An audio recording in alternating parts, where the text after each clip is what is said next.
Rolling.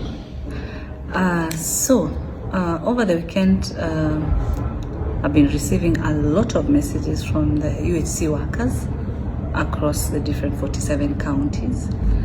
They've raised concerns on the remarks made by Governor Baraza, who's the chair of finance in COG, who normally appears before our committee, our finance and budget in Senate.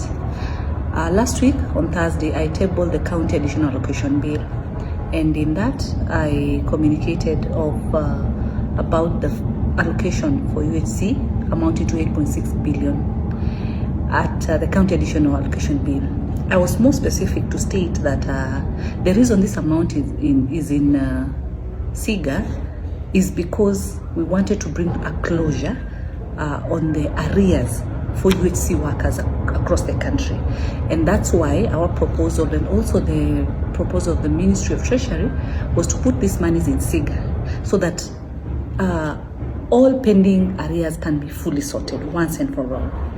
And then in the subsequent years, moving forward, we can be able to put either still in SIGA so that these funds can specifically do what the law indicates, such that they are specifically for UhC workers, or we can bring them to division of revenue, whereby this is the total allocation for the counties. But the worry was, the reason we settled to bring these funds to SIGA, county additional allocation, was because with the data that we got for all the UhC workers in the different counties, with SIGA, the allocation was giving each county the exact amount that is needed, such that there are no arrears.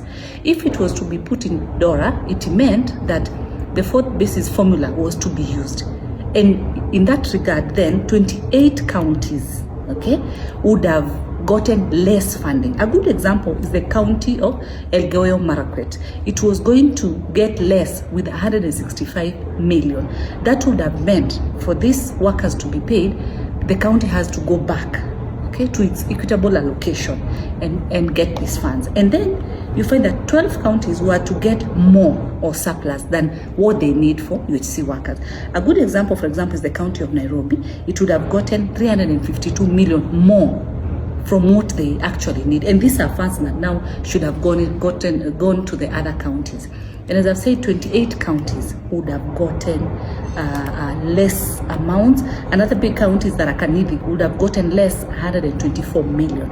So our reasoning behind allocating these funds to SIGA was so that each county gets exactly as per the number of UhC workers in that particular county, and then being able to completely clear up the areas. Now, why I've seen the worry of permanent and pensionable and all that. Now, having brought this matter to a close, then in the subsequent years, the workers, the UhC workers, should be able to get their dues and their salaries continuously. So there shouldn't be a worry as far as the PNP part is concerned, because now the governors would have settled their arrears, and now they can be able to employ the UhC once and for all. The issue has been the pending issue has been because of these pending arrears. So the remarks that were made by the governor are very insensitive. He shouldn't have made such remarks. The beauty is that I sit also in the Committee of Health, and so this is a matter that personally I have understood.